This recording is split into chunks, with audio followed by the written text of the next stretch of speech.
That's right, nearly a week searching for Ricardo Bass and no luck. You can see all of this snow on the ground. It just started snowing a little bit about 20 minutes ago again, and even though it looks like snow, it looks like a winter wonderland. This is ice. Those strong winds causing damage to one Jackson County home late last night. The homeowners say they watched the storm roll in across a nearby pond and moved to the basement after getting a severe weather alert. We're actually working to find out more about the officer that threw the punch, but the open records request that we sent to the city of Decatur was denied very quickly. On the night of September 25th, 1996, lives were changed forever.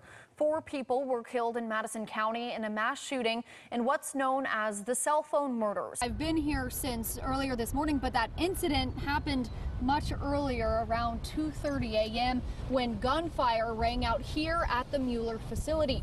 All right, we're going to look at this together in 2, 1. Yes, the clock in our newsroom went backwards this morning, and this is your official reminder to turn back yours too. While most people were asleep, daylight saving time ended, and we fell back 1 hour. And so just as you saw, our newsroom clock hopped from 1:59:59 back to 1 a.m. Now, you may be confused if you remember back in May when Governor Kay Ivey signed a bill to make daylight saving time year-round. Well, News 19's Hannah Jones joins us live to explain why exactly we still fell back an hour this morning. Hannah? There's already been $434,000 raised for the Save Space Camp GoFundMe, and that happened in just one single day. So if you're also wanting to help, you can see that link on our website, WHNT.com. We're taking a closer look at what's being called the Great Resignation. 4.3 million Americans quit their jobs in August alone. That's a record. The biggest reason? Burnout.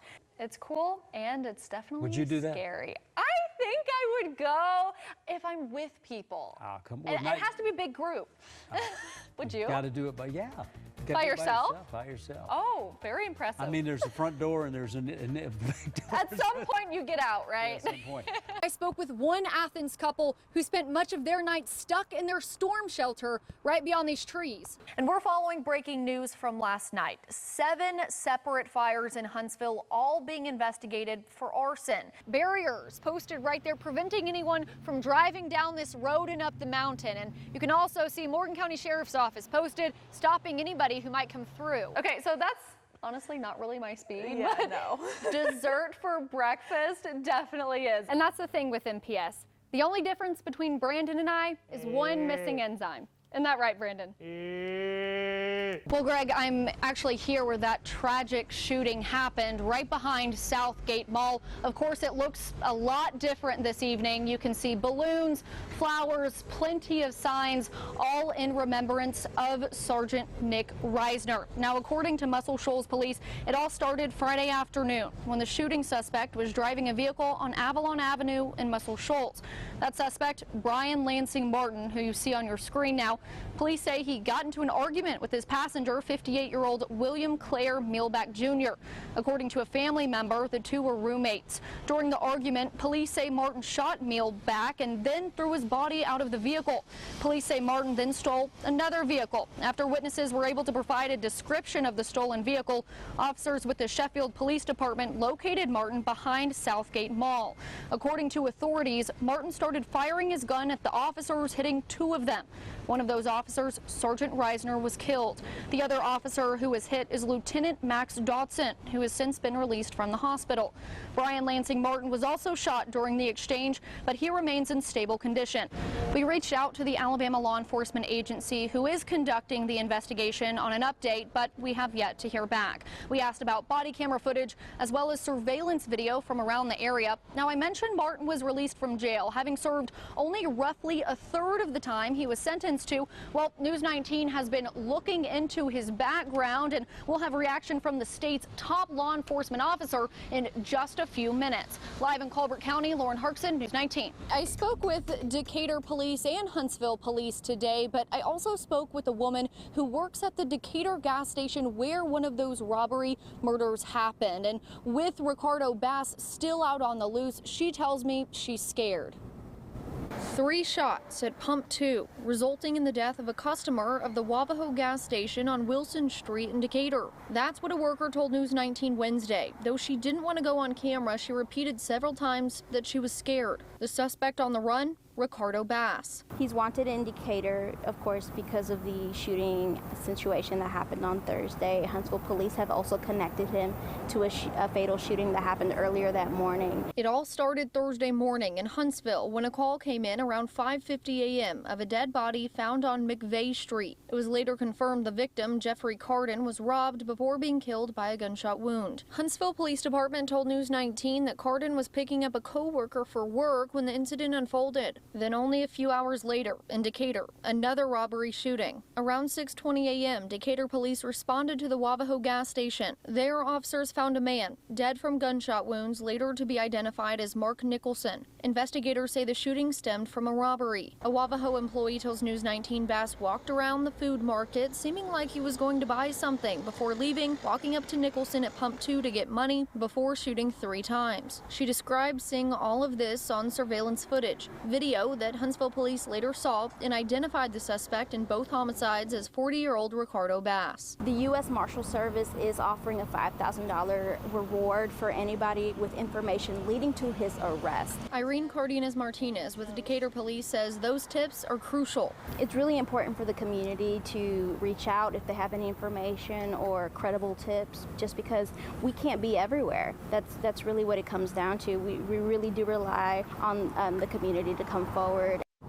And I'm told Bass is still believed to be in the North Alabama area, but he's also considered to be armed and dangerous. So if you see him, do not approach. Instead, call Decatur Police, Huntsville Police, or 911. Live in Decatur, Lauren Harksen, News 19. That is on the ground. I had been having dreams that something was going to happen to my parents. But those dreams quickly became a real nightmare. The windows started breaking, and it just got so loud. And I can remember my family saying, you know, this is it. Like, if something happens to us, like, we're together. I just had a gut feeling that we were all going to die. 9 people sheltered in the Hallmark home on Frontier Road in Arab that day. 4 survived, including Ari Hallmark in her father's arms. I really don't think that if he wouldn't have held me like he did that day, I don't think that I would have survived. I had extensive damage to my lungs from where he had held me so tight. The tornado threw her 200 yards from the home, leaving her with a fractured skull, a broken collarbone, and a broken arm. She spent 5 days in the hospital. I don't think I would have made it alive if it weren't for him. 6-year-old Ari then watched her family bury her parents, Jennifer and Shane, her grandparents, Philip and Ann, and her cousin, Jaden. Oh my goodness. She is now 16 years old. Her maternal grandmother, Susan Garmany, officially adopted her. The two live in the house her father finished building less than 2 weeks before his death. I'm extremely thankful for her. She has made my life 10 times easier. Ari is also an Arab High sophomore, a competitive cheerleader, and a licensed driver. I know my dad would probably be mad at me for having a Toyota because it's not American-made vehicle, but I love life. I'm in love with life, and I think that I have a purpose to be here. That purpose? To share her testimony. To bring happiness and joy and peace to people that have lost a loved one or are just going through a hard time. She also told her story in her children's book, To Heaven After the Storm. We made it because to help little kids that lost their parents like me. Proceeds from the book benefit orphans and grieving children. Do it to help other kids. Like the survivors of the Sandy Hook shooting. It's still a big part of my life. And of course, I truly believe that your parents are watching you do all of this and making these big strides in your life. What do you think they're thinking when they see you do this? I think my parents would be extremely proud of the person that I'm becoming. A lot of people tell me that I'm just like my mom. I can see myself in her. And she knows she is never alone. I think a lot of the times people look at me and they're like, wow, like she lost 5 family members in one day. Imagine how strong she is. And I would like people to know that it's not me. It's not something that's special about me that has helped me get through this. I think that God has made it a whole lot easier on me to get through what I've been through. You know, anybody can do it. You can overcome whatever you're going through. Providing hope for the next chapter. In Marshall County, No matter what, Lauren Harksen, things get better. News 19.